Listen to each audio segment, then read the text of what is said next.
I bring to you the last Bible story for tonight. God makes a donkey speak, inspired by the book of Numbers. God makes a donkey speak. In the last story, we learned of Moses' growing anger against the people of Israel. Their constant complaints and groans sparked anger in Moses, and his rage inhibited him from being able to see the Promised Land. As Israel journeyed further, Aaron had passed away. In this story, we learn about how Balak, the king of Moab, sends Balaam to go and curse Israel, and even his own donkey warns him against it, as inspired by the book of Numbers. The grumbling yet growing people of Israel ventured forth to find new land to camp in. Though the people of Israel were only freed slaves, their sheer numbers were vast and threatening to other nations. Hundreds of thousands of them filled miles in every direction wherever they went. The sea of Israelites finally found refuge in the plains of Moab, beyond the Jordan at Jericho. The gentle grass was a refreshing break from the rocky canyon ground. Balak, the king of Moab, saw the density of Israel from miles away. Fear came over Balak, for he had heard what Israel had done to the Amorites. Although Israel meant Moab no harm, their numbers made the whole nation tremble. To them, Israel might as well have been a horde of demons come to take their land.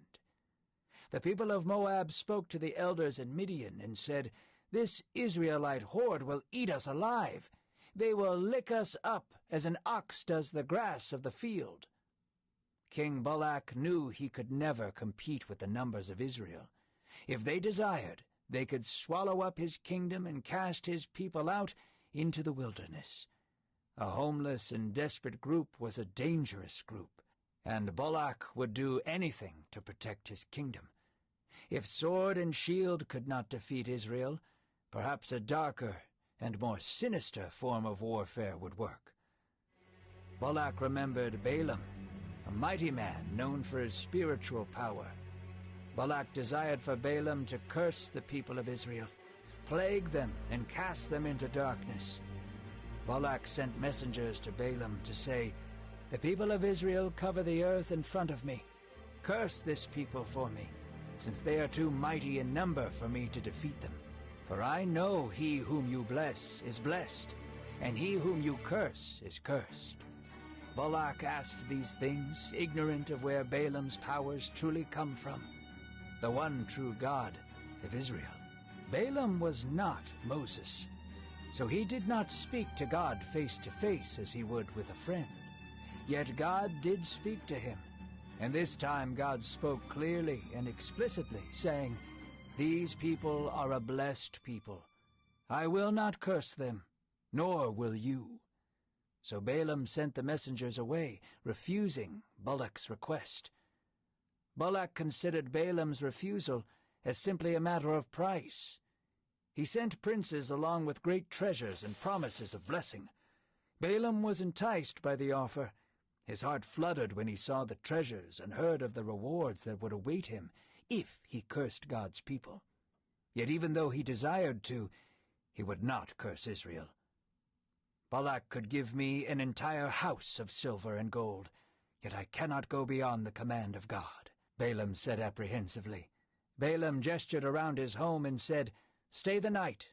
I will see if God has anything new for me." So Balaam went before God again. God met Balaam where he was. He spoke to Balaam, knowing the selfish desires of his heart, saying, "If the men have come all this way to find you, go with them, but only do what I have commanded you to do." Balaam wasted no time. He gathered his things, packed his donkey, and left first thing in the morning. Treasure could quite possibly be awaiting him. Like small sparks to drying wood, God's anger ignited towards Balaam. God went before Balaam on the road to stand against him as an adversary. Though Balaam was ignorant to the presence of God on the road, Balaam's donkey was not. The donkey saw an angel of God standing in front of the path with his sword drawn. "Hee-haw!" the donkey cried out in fear. Immediately, the donkey turned away from the angel and ran toward the field. Balaam grew frustrated and ran after the donkey. He grabbed his donkey by the reins and struck her to turn her back to the road. As they continued forward, the angel of the Lord appeared again between the vineyards and walls on either side. The donkey trembled again and pressed Balaam's foot against the wall.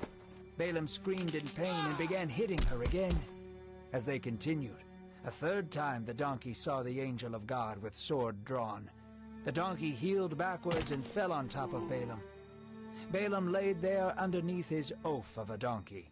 Groans of pain and annoyance could be heard from under her. Balaam wiggled out from underneath the donkey, took his staff in his hands, and began beating her. God had done miraculous things to speak to his people. He has sent signs and wonders, burned bushes, parted seas, and sent clouds to surround mountains. God has spoken through whispers in the wind, piercing words of thunder and rushing waves. Yet this time, to match the absurdity of Balaam's heart, God spoke through his donkey.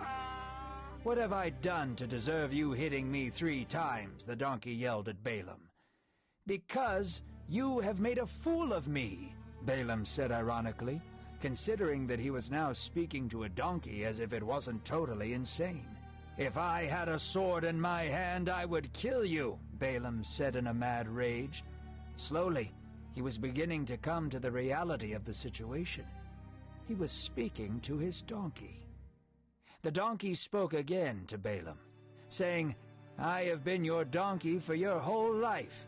Have I ever steered you wrong or treated you this way?" It is hard to describe the amount of shame associated with being scolded by your own donkey. Balaam shrugged with his head down and replied, "No." Balaam lifted his head, and before him he saw the angel of the Lord standing in the way with his sword drawn. As his donkey had 3 times before, Balaam trembled in fear. He bowed and fell on his face. The Lord spoke to Balaam with scalding rebuke, saying, "Why have you struck your donkey? I have come out to oppose you because your mission is perverse. Unlike you, your donkey was perceptive enough to see my warnings. If she had not veered from the path, I very well may have killed you." Balaam was coming to grips with what his heart was truly after. Though God had given him permission to go, Balaam was anticipating treasures and rewards for cursing the people of Israel. No secret desires of his heart were kept hidden from God. Balaam was still on his face as he spoke, saying, "I have sinned. Please, if it is evil for me to go, I will turn back." The angel of the Lord said to Balaam, "You may still go, but only speak what I tell you to say." So Balaam departed with the princes of Balak to the kingdom of Moab. Balaam rode his donkey, still in shock from what had just occurred. His destination was the same, yet his desires were different. Now Balaam would not be flippant with God's permission to leave. Balaam remained silent, desiring to hear the voice of God, for he knew he would be tempted to do wicked things ahead.